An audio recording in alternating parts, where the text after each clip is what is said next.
All right, we continue in the book of Judges this morning. Specifically, we're talking about Gideon. We've been talking about him the last 2 or 3 weeks, and it's been a good study so far, and we hope to continue that. And we got down to a section where Gideon, as you recall, was told by the angel of the Lord, or by God, depending on how you look at that, as we talked about before.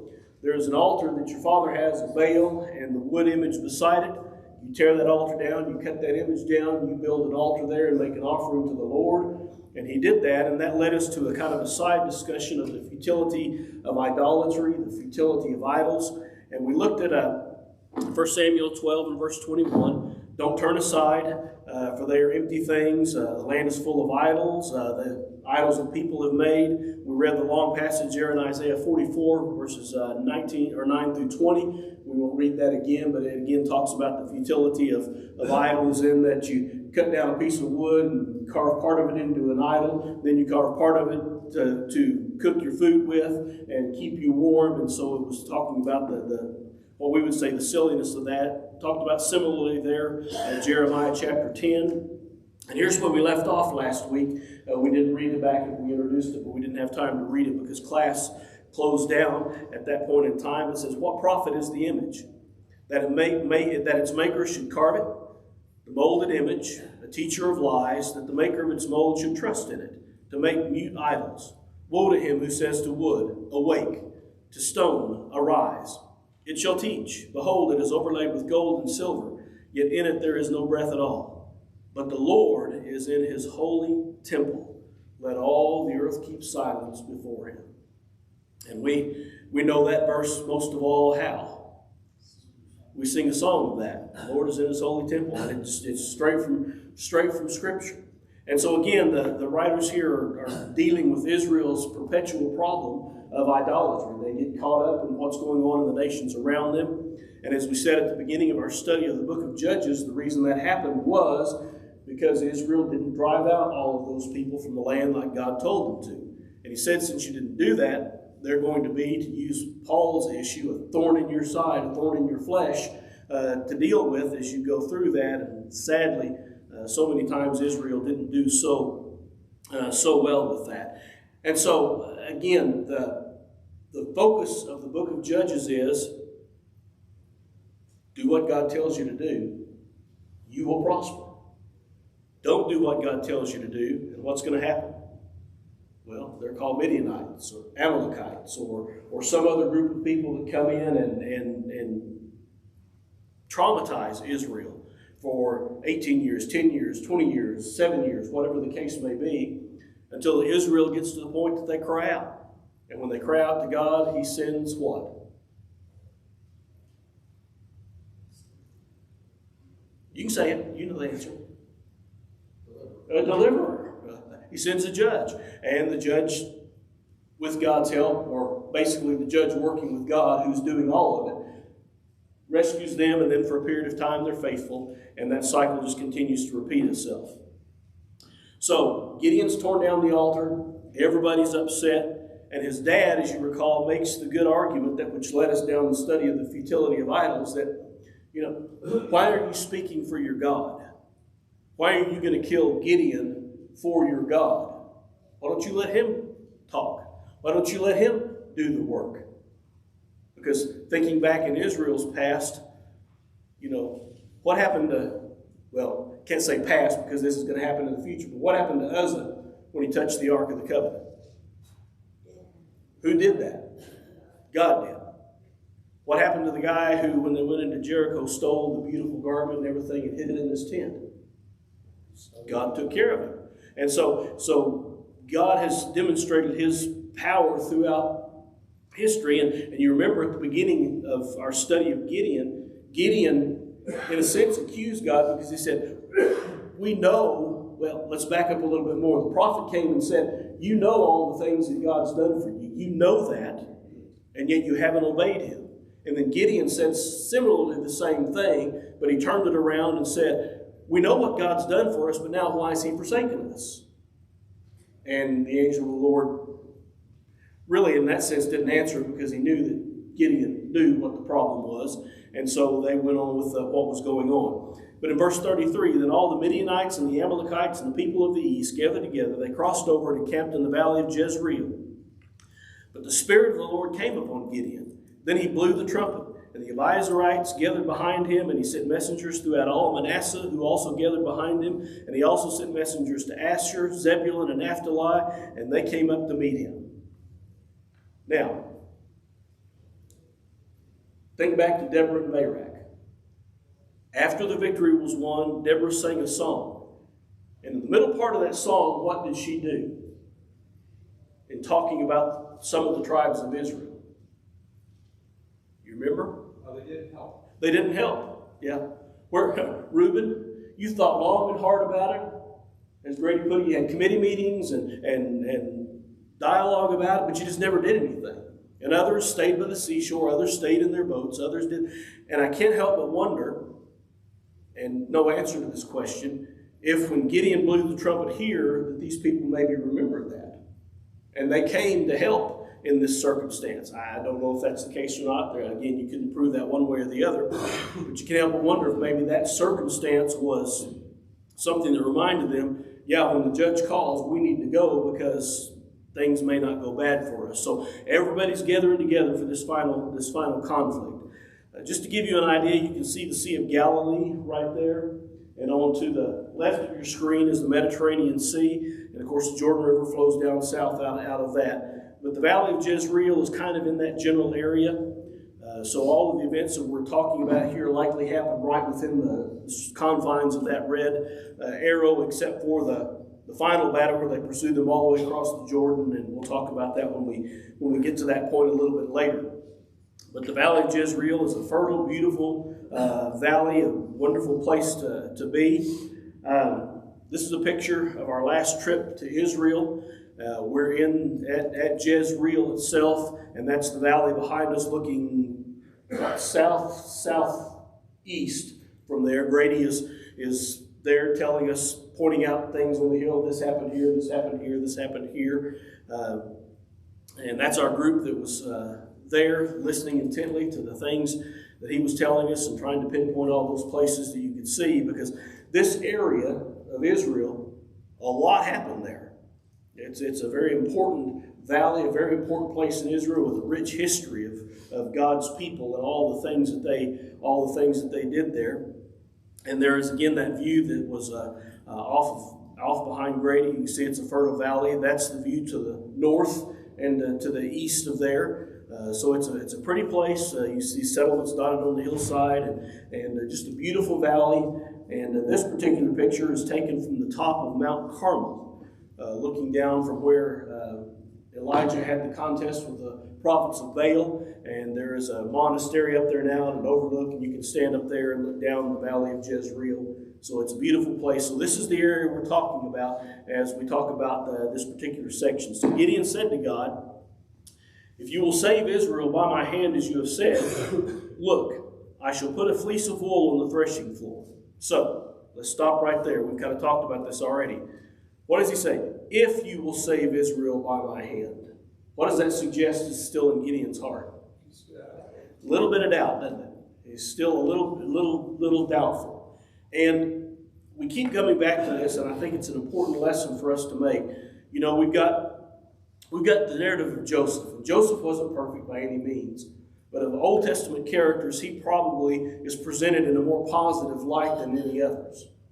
And yet we've got Gideon. And when you hear the story of Gideon, all you remember is, the 300 men and the torches in the battle, and they won, and he was victorious.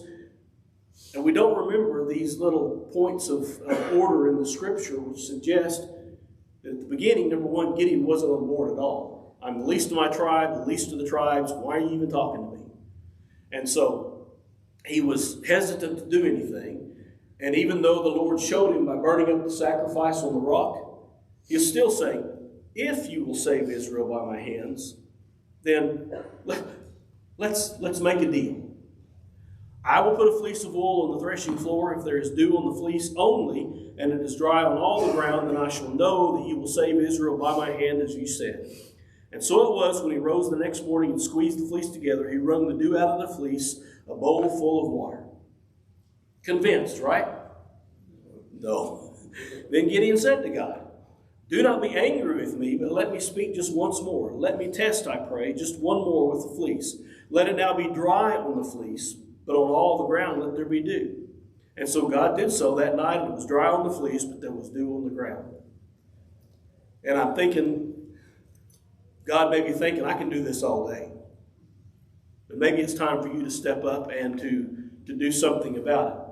Then Jerubbaal, that is Gideon, and all the people who were with him rose early and encamped beside the well of Herod, so that the camp of the Midianites was on the north side of them by the hill of Moreh in the valley.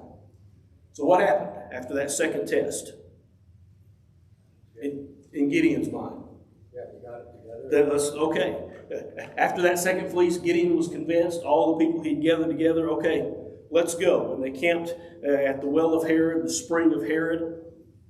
And the Lord said to Gideon, the people who are with you are too many for me to give the Midianites into their hands, lest Israel claim glory for itself against me, saying, my own hand has saved me. Now therefore proclaim in the hearing of all the people, whoever is fearful and afraid, and let him turn and depart from at once from Mount Gilead. And 22,000 of the people returned, and 10,000 remained. So, yeah, all the people gathered together at the call of Gideon, but when they were given the idea or given the permission, if you're afraid, go home, they went home. And why were they afraid? They were outnumbered. It was said they came up like the locusts. They were just innumerable. A large group of seasoned fighters and people who were used to living this way, and they were scared. And from a human standpoint, is that reasonable? Well, sure. Yeah, it makes sense. I think we would all be scared in that circumstance of going up against them. Not to mention the last, 7 years or the years before that, they had been involved in idolatry and doing things and not looking to God and not being faithful to God. And so their level of faith at this point was probably somewhat weakened. And yeah, Gideon's made the call and rah, rah, rah, but when the rubber meets the road, yeah, I think I'll go home with the rest of them. And they did. And I find it interesting, well, I don't find it interesting, it makes sense, that God says, if you take this many people and win, what are you going to say? We did this. Look what we did. And so, again, remember all the stuff that God's done for them throughout history and how many times they've been reminded of that. And we get to this point where they're going into battle against Midian, and God wants to make it crystal clear that this is me. I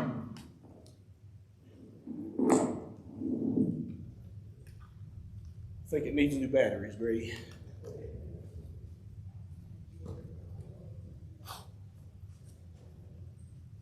Y'all can hear me all right, can't you? All right, Elwood. Well, I think that applies to us today, too, because there's a lot of things that happen to us, things that we have to go through, our families go through, the accidents that happen. We experience that right here among our own fellowship. How many times do we sit back? And like myself last night, I was laying in bed. I couldn't sleep because I was thinking about all the things that's going on in my life and the things that are going on around me. And I'm sitting there pleading with God. You know what? The bottom line is I have to put it on you. That you take it for me and me live my life as I'm supposed to live it. Because I can't do it all. Yeah. And so we lose faith. We question our own faith. Even though we're talking to God face to face, I feel that that's what we're doing. You know, we have to understand that what he says is a promise. We shouldn't doubt that at any time, no matter what the situation may be. So therefore, we just have to trust God implicitly 100%. Yeah. Isn't that what he's boiling down to? He's saying, look, trust me. Have faith in me. Believe in me. And things are going to be all right. Because he's promised that to them over and over and over and over and over and over again. And they just can't seem to grasp that. And I think, as Elwood's pointed out, don't we have that same problem in our own lives? I mean, we have struggles, we have trials, we have death in the family, we have sickness in the family, we have issues with jobs, we have issues with this, that, and the other. And it's so very easy to get discouraged and to get frustrated and to think, what more can pile on me? And I think that's probably how Israel felt after being oppressed by the Midianites for all of those years. What more can happen to us? And so their faith was weak. They were uncertain about what was going to happen. They were doubting. And I think we all at times feel that way. And, we maybe sitting in a Bible class, we think, well, no, I don't. But at home, you say, well, yeah, I do. Because we all feel with that. We all struggle with that. We all deal with that. And so God is wanting to make sure here that the entire nation of Israel knows this was not you. Now, was God doing that just for his ego? Look how big and grand a God I am. What was he doing it for? For them. He says, look what I will do for you if you are obedient to me. And so when he makes that promise of that home in heaven, let's remember, he's just asking us to be obedient to him, to do his will. And in doing his will, we're going to get that beautiful thing that he's promised us, just like they're going to get the victory here because he's the one who's doing it. Was Israel saved by grace right here? Absolutely. They were saved by grace because God chose to save them when they were at a point when they, might not really have deserved it. But they repented. And when God says you repent, what will he do? He'll forgive. And so this neat story that we have here, this narrative that we're reading about here, is an illustration of God communicating to his people, just put your trust in me. Do what I've asked you to do, and everything's going to be okay. But here's 22,000 people who went home because they were afraid. And we'll have to give them a pass, I suppose, because that was God's plan to begin with. And so he knew their level of fear, and 10,000 remained. But the Lord said to Gideon, people are still too many. Bring them down to the water, and I will test them for you there. Then it will be that of whom I say to you, the one shall go with you, the same shall go with you. And of whomever I say to you, the one shall not go with you, the same shall not go. I'm going to pick the people that go with this. So he brought the people down to the water, and the Lord said to Gideon, everyone who laps from the water with his tongue, as a dog laps, you shall set apart by himself. Likewise, everyone who gets down on his knees to drink. The number of those who lapped, putting their hands to the mouth, was 300 men, and all the rest got down on their knees to drink water. So, just a little test there. I'll go one slide too far. Hang on.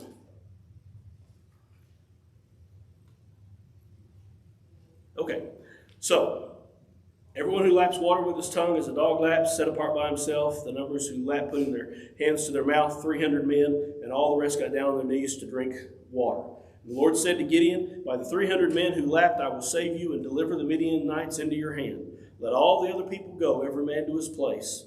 So the people took provisions and their trumpets in their hands, and he sent away all the rest of Israel, every man to his tent, and retained those 300 men. Now the camp of Midian was below him in the valley. 300 men. From a purely human standpoint, taking God out of the picture, what is this going to be? A suicide mission. You folks are going to die. That's just the end of it. But that's the point God's trying to make. If these 300 went against them without me, they're going to die. If the 32,000 went against them without me, what's going to happen? They're going to die. So it's not the number of men we have. It's not the skill of in the battlefield. It's none of that. It's whether or not I'm with them. And so that was the message God was trying to get across to them. This is Herod Spring. As it looks today, it's a state park or a national park, Grady, do you remember? State park. But they've gone in and landscaped it, and it's just a beautiful place. But that's the river flowing out, or the creek, or whatever you want to call it, that was flowing out, and it comes out of the hill up there. You can see the hole in the rock, and this is a close-up view of that particular hole in the rock, where the water is still bubbling out like it was all those years ago. And you can see it just bubbles out of the ground right there and forms the creek that flows on down. And you can get in there and look at it, and they recommend you don't drink the water, obviously, but it's a pretty beautiful place. There's my son Patrick imitating what was happening there during the time that the Gideon's men were there. And that's what you see when you go over there to see it. Everybody's down on, I've got a picture I couldn't find of Sharon Mann, who got down and drank on her face. She didn't drink, but she looked like she was, just to illustrate the storyline there. So it's a neat place to visit, and it's amazing because you know that you're sitting there at this camp, and the Midianites, the horde of the Midianites, is just over there. I mean, we're not talking about 50 miles away. We're talking 2, 3, 4, 5 miles away. They're just right there. And so it's an imminent battle. It's about to happen, and it's going to happen in the middle of that valley that we just talked about. So it happened on the same night that I'm talking a lot. Any thoughts, comments, questions? Anything you want to point out about that? All right. It happened on the same night that the Lord said to him, "Arise, go down against the camp, for I have delivered it into your hand. But if you are afraid to go down to the camp with Purah, your servant, and you shall hear what they say. And afterward your hand shall be strengthened to go down against the camp." Then they went down with Purah, his servant, to the outpost of the armed men who were in the camp. And now the Midianites and the Amalekites and all the people of the east were laying in the valley as numerous as locusts, with their camels were without number, and as sand by the seashore in multitudes. So how many of them were there? A bunch. We just have no idea. So I think it's kind of comical. It says, if you're afraid to go down, then take Purah with you. And we read that Gideon goes down and does what? Takes Purah with him. So there's still that hesitancy, still a little bit of that fear that's in the mind of Gideon. But he's going down on this reconnaissance mission, going down to spy out the camp, because what he's going to hear at the camp, which we're going to read about in just a second, is I think what galvanizes Gideon to do what he finally does. And when Gideon had come, there was a man telling a dream to his companion, and he said, "I've had a dream. To my surprise, a loaf of barley bread tumbled into the camp of Midian. It came to a tent and struck it so that it fell and overturned, and the tent collapsed. And then his companion answered and said, 'This is nothing else but the sword of Gideon, the son of Joash, the man of Israel. Into his hand God has delivered the Midianites and the whole camp.'" Wow. Now I have some questions there. So Gideon comes down, and here's this guy having this dream. So it's a dream of a piece of bread that overturns a tent. You had weird dreams like that? I know we all have. So, why do you think this man is interpreting that dream in the way that he did? Is there something going on here that maybe we're not just catching? I mean, it wasn't just obviously a typical dream in the middle of the night that he had of whatever was going on. He took that dream and he connected it with, and how did he know about Gideon? How did he know about the sword of Gideon, the son of Joash, the man of Israel? How did that happen? Anybody got an idea? Because I don't have that answer, just so you know. I think that God had a hand in it, just like Sure. He did with the fleece. Okay. Another sign to Gideon that, hey, I'm with you, let's get it done. Okay, yeah. So somehow they knew of Gideon. How? We don't know. What the circumstances is. Maybe they had their own spies who had been in the land and knew of Gideon cutting down the altar of Baal and all of them. Maybe they knew that story. Again, I don't know. Dave? Well, it just seems strange to me that Gideon has played these if situations with God, but some stranger with a dream, he just says, "Oh, Yeah. This, I'm convinced. Yeah, Dave has an interesting point that Gideon had played all these tests with God, and then he hears this enemy out here who had a dream, and that's what convinces him. That seems to cement his resolve in that part. And again, maybe this is just an exercise of showing the futility sometimes of our faith when we don't really believe. Again, God's hand is in this. Maybe God was putting it in their minds, the dream and the interpretation of the dream and all of that. But the point is that Gideon is hearing all of this, and well, let me back up. I don't think I forgot to point that out. Verse 9. Lord said to him, arise and go against the camp, for I have delivered it into your hand. And again, notice that seemingly past tense wording there. It's already a done deal. I've delivered it into your hand. I just need you to do your part in seeing it through to the end. Kind of like for Christians who are saved by grace, it's already ours. We just have to do what we need to do to get there. So it's a matter of that faith. And so Gideon is convinced. Into his hand, this enemy is saying, God has delivered Midian and the whole camp. So it's already a done deal as far as these people were concerned. This is the obvious outcome. And so it was when Gideon heard the telling of the dream and its interpretation that he worshiped. He returned to the camp of Israel and says, arise, for the Lord has delivered the camp of Midian into your hand. Gideon's on board now. He's convinced, he's heard it, God's done this, it's going to happen. And he divided the 300 men into 3 companies. He put a trumpet into every man's hand with empty pitchers and torches inside the pitchers. And he said to them, look at me and do likewise and watch. When I come to the edge of the camp, you shall do as I do. When I blow the trumpet, I and all who are with me, then you also blow the trumpet on every side of the whole camp and say, the sword of the Lord and of Gideon. So, divides them up, puts them around the camp. So it's the middle of the night. And Midianites is asleep. Midians and all that are with him are asleep. And all of a sudden there's this trumpet sound coming from 3 sides, which would sound like what? It's coming from everywhere. And then all of a sudden there's the breaking of pitchers. And all of a sudden these lights, only 300 of them, but these lights appear magically, if you will, out of nowhere. And as the Midianites are waking up and looking around, all these lights are twinkling on, and maybe the news of the dream this guy had spread through the camp, or we'll talk about a little bit more what probably really happened here. The battle was lost at that point already, before there was ever any attempt to attack the camp itself. But again, notice what they said. The sword of the Lord and Gideon. Say the sword of the Lord and Gideon, which goes back to the dream that the guy had. Again, it's all fitting together there.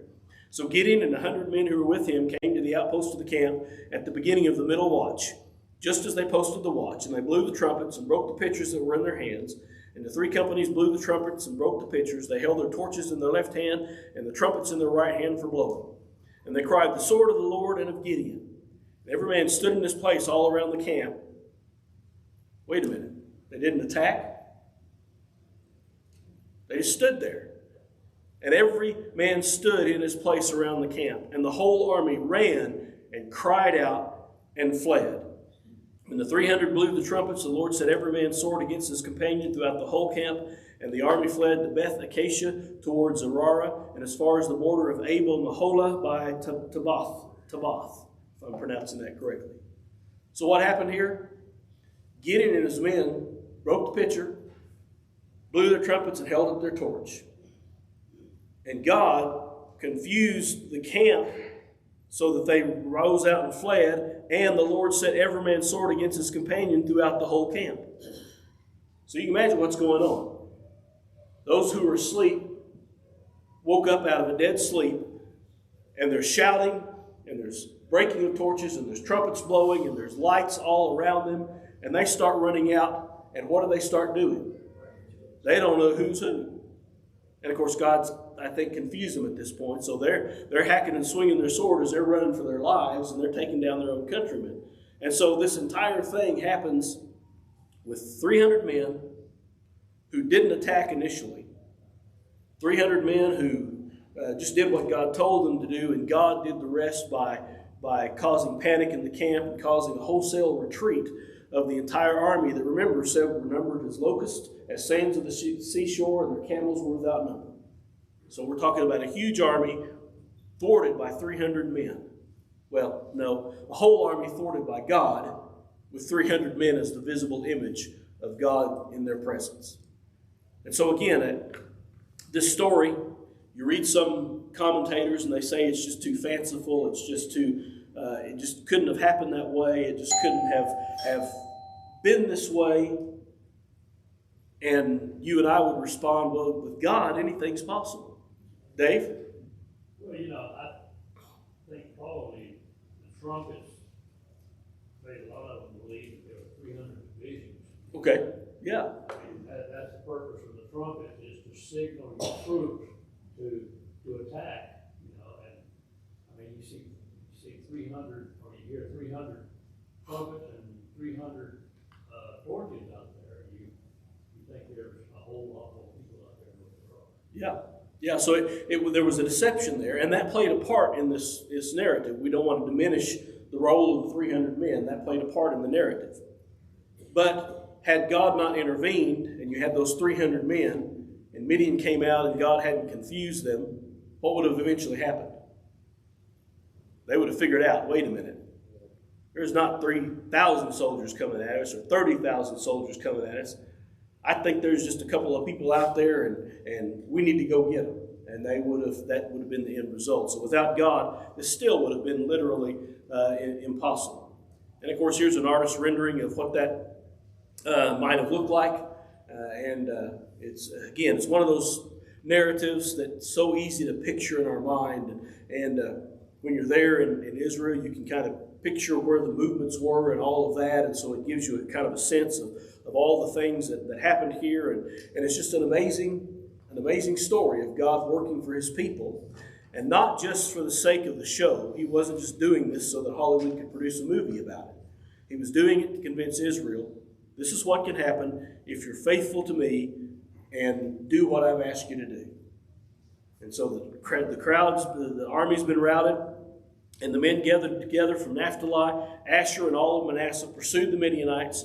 Then Gideon sent messengers throughout all the mountains of Ephraim, saying, come down against the Midianites and seize them from the watering places as far as Beth-barah in the Jordan. Then all the men of Ephraim gathered together and seized the watering places as far as Beth-barah in the Jordan. And they captured 2 princes of the Midianites, Oreb and Zeb. They killed Oreb at the rock of Oreb, and Zeb they killed at the winepress of Zeb. They pursued Midian and brought the heads of Oreb and Zeb to Gideon on the other side of the Jordan. So, battle wasn't over just because they fled. Now Gideon called for everybody. Let's finish the job. Let's mop up. Let's put an end to this. And so they got down and captured the fords and were able to destroy the Midianites and keep them from getting away and destroy their leaders, the 2 princes of the Midianites. And for this point in time, they were victorious over everything, over the Midianites and all who were with them. So it's again, God said, you're in misery, under oppression.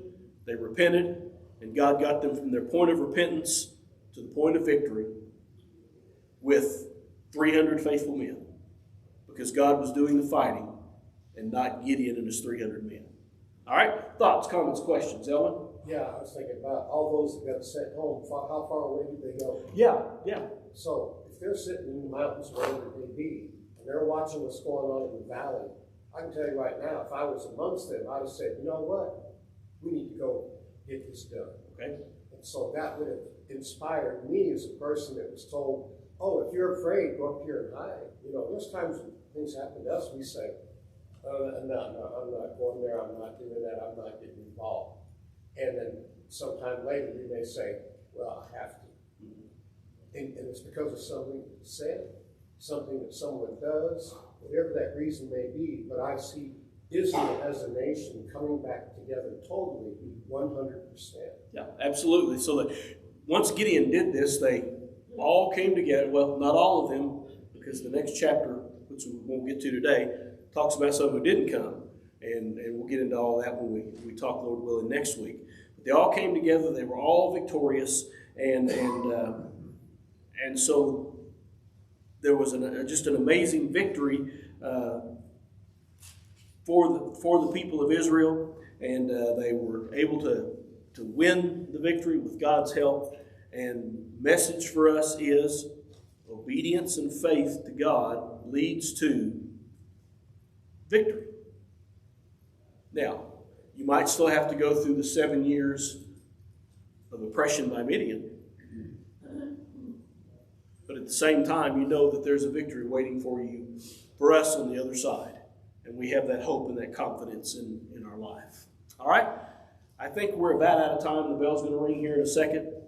So we'll quit right there. And we'll pick up in chapter 8 and verse 1 and talk about the men of Ephraim who had a complaint to make against Gideon. Thank you.